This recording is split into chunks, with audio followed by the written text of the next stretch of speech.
So I'm going to start this video with a huge trigger warning and preface. Of course, I'm making this video as a response to the Kavanaugh Supreme Court hearings and as a response to the larger conversation that is happening in the United States and elsewhere about sexual assault and just patriarchal violence in general. But I'm also approaching this video as a survivor and as the daughter of survivors. So please continue if you so choose, or leave this video for another day. I'm going to begin with something I wrote this morning, and I posted it on my StudentWitch Facebook page, which is always linked below. So I wrote, "This isn't about Republicans versus Democrats, left versus right, or even pushing a nominee through as quickly as possible before the midterm elections at all costs. It's about keeping women and femmes in our place, telling us that our voices don't matter, that to expect change is to wish for the impossible. Well, good thing the impossible has already been made possible thanks to the tireless efforts of those who came before us, who fought for bodily autonomy, who fought for the right to vote multiple times, who marched, who didn't ask for but demanded change, who were doused with hoses and attacked by police dogs, who stared down the barrels of shotguns, who spoke truth to power, who told their stories, who used their bodies and words and fists and voices to make dreams into realities. Don't forget that hope in action makes miracles happen." So, hope is a survival strategy for me at this point.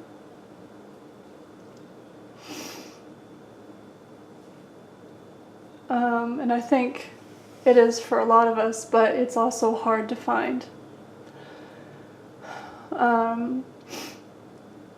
Righteous anger, when it overtakes us, can turn into pessimism and apathy and cynicism.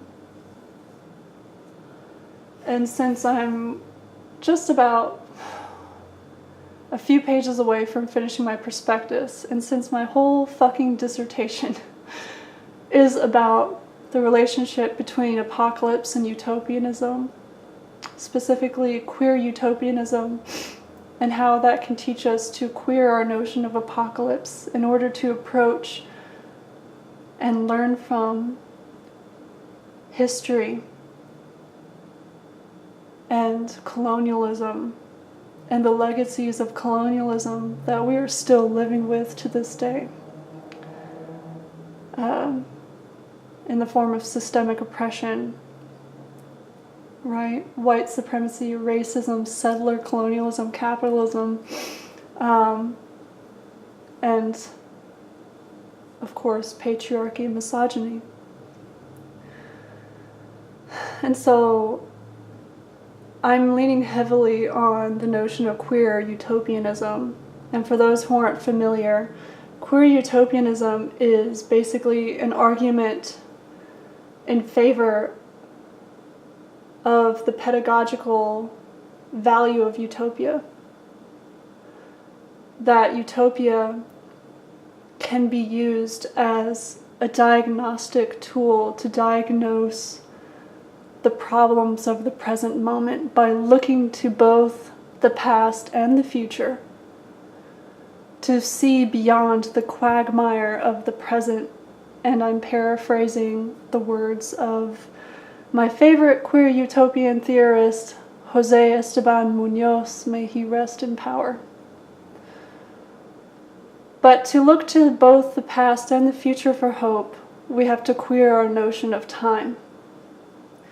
And I think as witches and pagans and neo-pagans and whatnot, we're pretty good at this already, because we understand time as something that is cyclical and not necessarily just linear. We must look to all horizons, all temporal and spatial horizons, for hope, to be able to imagine a world that is better and more just than it exists right now.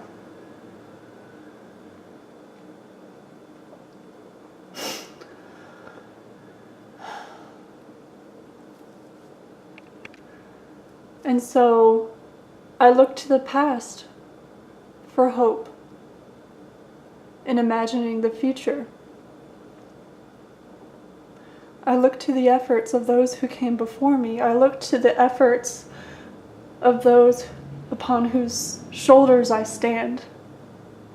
The fact that I have the right to vote. The fact that I'm allowed to study at universities that previously would not let me study there, simply because I don't have the right equipment between my legs.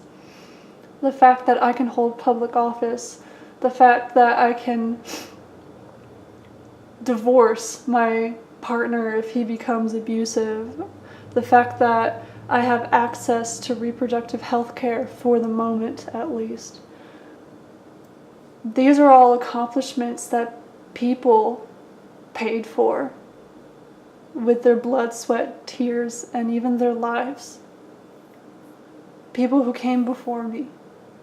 They dared to fucking hope and work for a better future.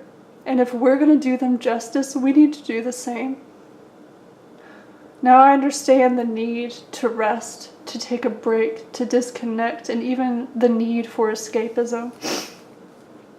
But that needs to be balanced with action, with concrete actions. And those concrete actions need to be taken up more by some people than others. Cisgendered men, I'm looking at you. But I do understand that patriarchy is not held up simply by cisgendered men.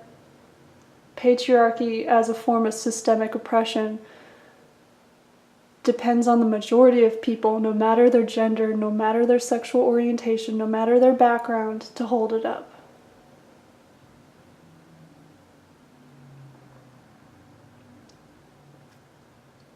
But cisgendered men, in their position of relative privilege to women and transgender women or femmes, need to do the bulk of the work. Just like white people need to do the bulk of the work for dismantling systemic racism, right?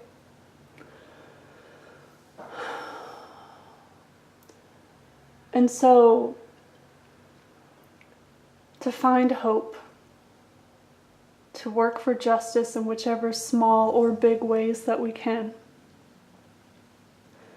I invite you to join me in thinking about death, whether you work with death as a concept or as a goddess, or anything in between, as a force of justice. Because in order to imagine new and better worlds, we need to let things from the old world die.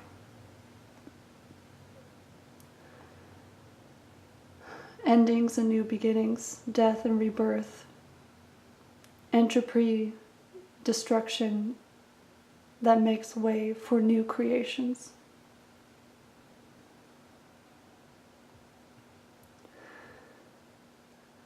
So that's how I'm going to be working with death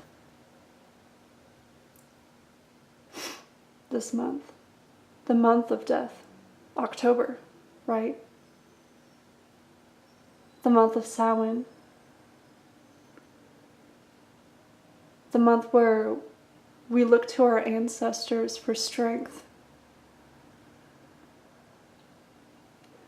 and we open ourselves to the healing of death and the force of death in our everyday lives.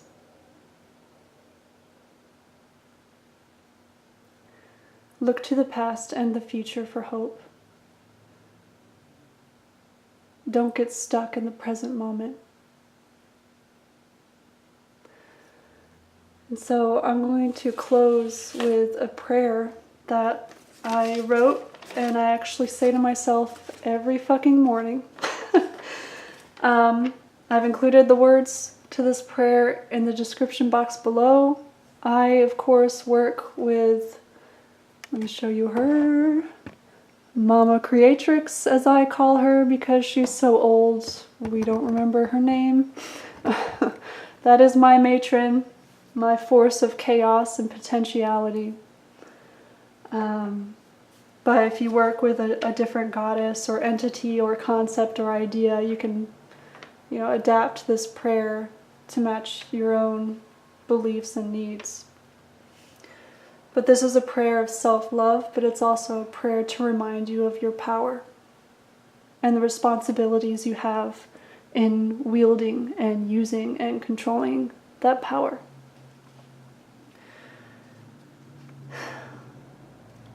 At the center of my being, there is the void that is self-love. Beyond the mask of my persona, beyond the blueprints of my ego, deeper than my subconscious, I am nothing. I am everything. I am love. Momma Creatrix, mother of creation and destruction, chaos, connections, and entropy. The void whence all originates and to which all returns. Help me find my own void, my own potentiality, my power to create, and my choice to surrender. Help me practice self-love. Help me manifest my goals and projects. Help me welcome growth and change. For I am your daughter, Co-Creatrix. I understand my power and accept my responsibilities.